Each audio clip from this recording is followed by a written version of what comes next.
এই কথাগুলো আগে শুনেন, তারপরে কিছু কথা বলতেছি।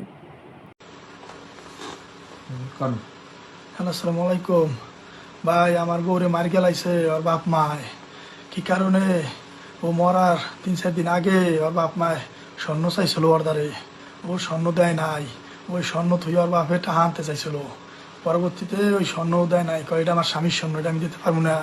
পরবর্তীতে ও মরার 10 ঘন্টা আগে একটা নাতি দিয়েছিল যে মারা নেমে তুই স্বর্ণ দিবি না কে, তুই ইটালি যাবি গাই স্বর্ণ দেখে আসবি। এরপর ওই স্বর্ণ দেয় নাই। এই নাতির কারণে ও সারাদিন ভাত খায় নাই, সারাদিন ভাত খায় নাই। এরপর এই আর আবার 3-4 দিন আগে ও ওর বইনের বাড়ি গেছিলো।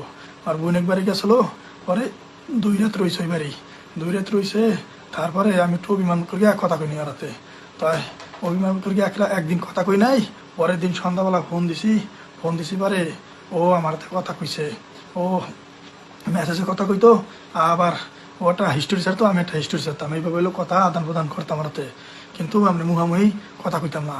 পরে এই দেশে রাত বাজে খেলে 8:30 বাজে। ওই সময় ফোন দিয়ে আর আমি কথা কইছি। কথা কওয়ার পরে 2 মিনিট 5 মিনিট এরকম কাটিয়ে দিত, ফোন দিয়ে কথা কইতো না। ওদের আর বাপ মায়ের কষ্ট দিছে, ওদারে আমি কথা কই নাই। এইয়া সব কিছু গড়াইয়া পরবর্তীতে সহ্য করতে পারে নাই। আর ওর বাপ মায় এক সেট টাকা চাইতো মাঝে মাঝে ওর কাছে।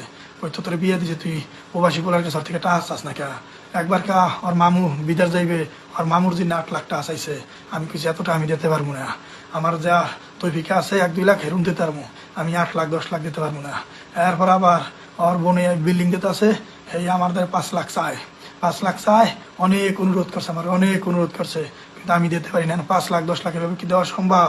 আমি ওরে আনিয়াম এই দেশে আমার বাসা ঠিক করতেছি, সব কিছু করতেছি, এম্বাসি করিয়া থুয়েছি ভাই। কিন্তু ভাই এই বাড়িটার কথা শুনে বোঝা যাচ্ছে এই বাড়িটা খুব সুন্দর করে একটা গল্প বলতেছে। আচ্ছা ভাই, আপনারাই কোন, একটা মা বাবা কখনোই পারে না একটা মেয়ের জীবনটা নষ্ট করে দিতে, ঠিক আছে?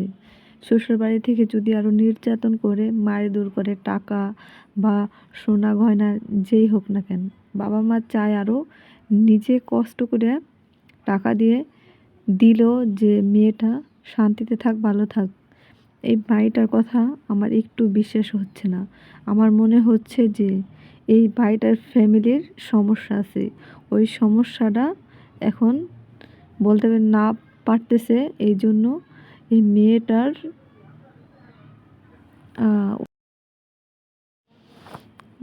বাবা মার ঘাড়ে সব দোষ চাপিয়ে দিতেছে, যাতে তার ফ্যামিলির কথা যেন না শুনে। আরে ভাই, আপনার কথায় বোঝাই যায় যে আপনি মিথ্যা বলতেছেন, সত্য না।